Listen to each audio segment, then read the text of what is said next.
Franklin Nyamsi lâche son collègue Kémy Séba en plein vol. Il le lâche alors que sa garde à vue n'en était qu'à 48 heures. Elle est prévue pour 96 heures. Il le lâche alors qu'il ne lui laisse même pas le temps de s'expliquer.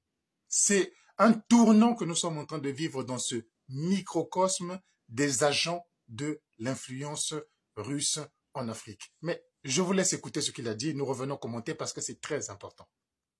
Il m'appartient de marquer ma différence en lui disant, tu n'aurais pas dû nous infliger cette humiliation. Après la séquence historique que tu as assumée, et même sur cette séquence historique, moi je t'ai donné des conseils que tu n'as pas écoutés. Tu as décidé de faire les choses comme tu voulais, et je respecte ta liberté de conscience. Là, tu nous exposes à une espèce de confusion de notre message commun à l'adresse des Africains de tous les continents.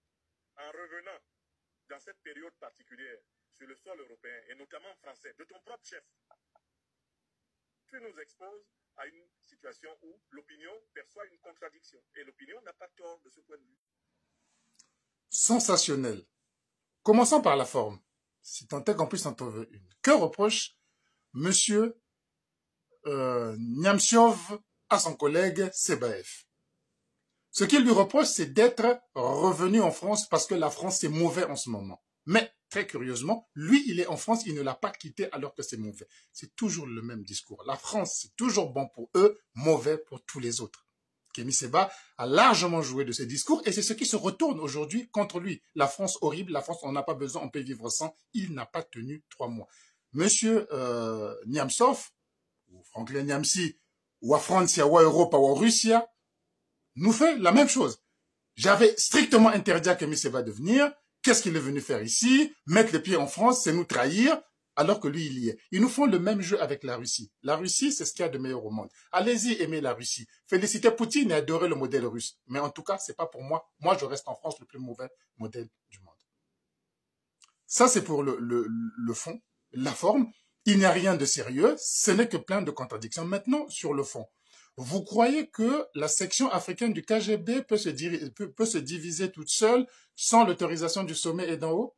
Je vous avais dit il y a 2 jours que Niamey, Tiani n'était pas au courant de l'intention de son poulain, Kémy Séba, de refaire un tour dans sa patrie de cœur par nostalgie. Il n'en était pas au courant, il était informé comme nous par les médias.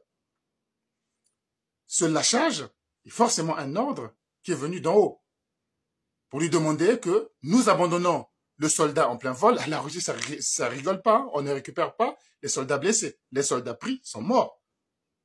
Nous abandonnons le soldat en plein vol, vas-y, tire. Voilà, à mon avis, ce qui est en train de se passer. En tout cas, c'est un épisode qui va ouvrir certainement les yeux à beaucoup de gens sur ces petits groupes de manipulation et sur les intérêts qu'ils servent en réalité, sur le peu de solidarité qui peut exister entre eux et l'incohérence totale de leurs réflexions et de toutes les inepties qu'ils essaient de vendre aux Africains. Donc, leur seul métier, leur seul but est de servir de relais d'influence à la Russie pour diffuser les intérêts russes, pour diffuser Wagner à travers l'ensemble du continent. En tout cas, suivant cette affaire, je vous assure qu'elle aura beaucoup de rebondissements. Que Sebaev soit relâché ou non.